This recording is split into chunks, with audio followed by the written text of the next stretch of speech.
Hey, my lovely friends.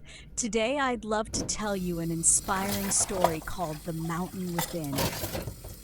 Ethan was 20 years old, standing at the edge of a mountain trail, staring at the path that disappeared into the clouds. For as long as he could remember, he had dreamed of climbing Mount Vera, the tallest peak in his country. To him, it wasn't just a mountain, it was a symbol of everything he wanted from life: challenge, freedom, and meaning. Everyone in his town said the same thing. People who try to climb Vera rarely come back. But Ethan wasn't afraid. He was tired of living a small, predictable life. He packed a small bag, a bottle of water, a journal, and a single photo of his mother, who had passed away 2 years earlier. She used to tell him, "The mountain isn't there to stop you, Ethan. It's there to show you who you are." Those words echoed in his head as he began his climb.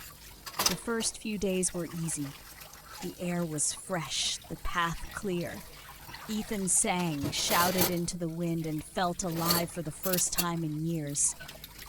He wrote in his journal every night, describing the stars and how they looked like the eyes of people who once dreamed big but gave up. But on the fourth day, things changed. A storm rolled in without warning. The trail became slippery and dark. His food ran low, and the mountain that once felt like a friend began to look like a monster. For the first time, he felt real fear. He sat under a rock ledge, shivering, whispering to himself, "Maybe they were right. Maybe I'm not ready." Then he remembered something his mother used to say whenever he failed a test or lost a race. "When you think you can't go any further, that's when the real climb begins." He took a deep breath, pulled out his journal, and wrote 3 words: "Keep moving forward."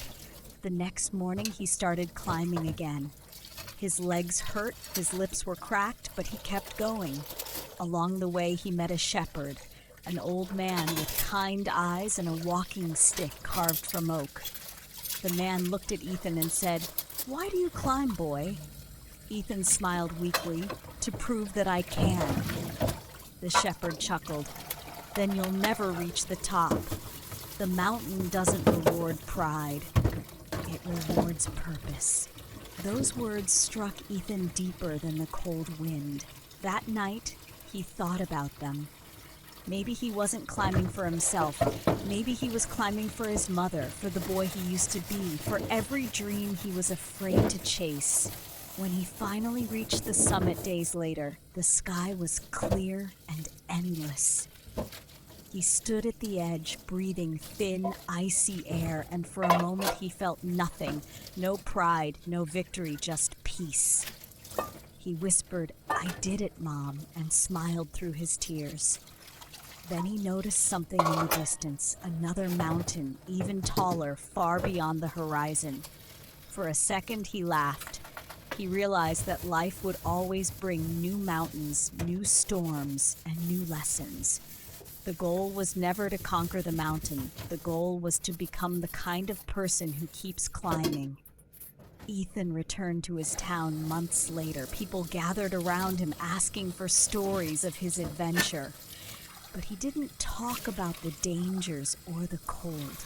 He only said, "The mountain taught me that strength isn't about never falling. It's about standing up again, even when no one believes you can." Years later, Ethan became a teacher. Every morning before class, he'd write a quote on the board for his students. The one he wrote most often was his mother's favorite. "The mountain isn't there to stop you. It's there to show you who you are." And every time he wrote it, he smiled, remembering that the hardest climbs often lead to the most beautiful views.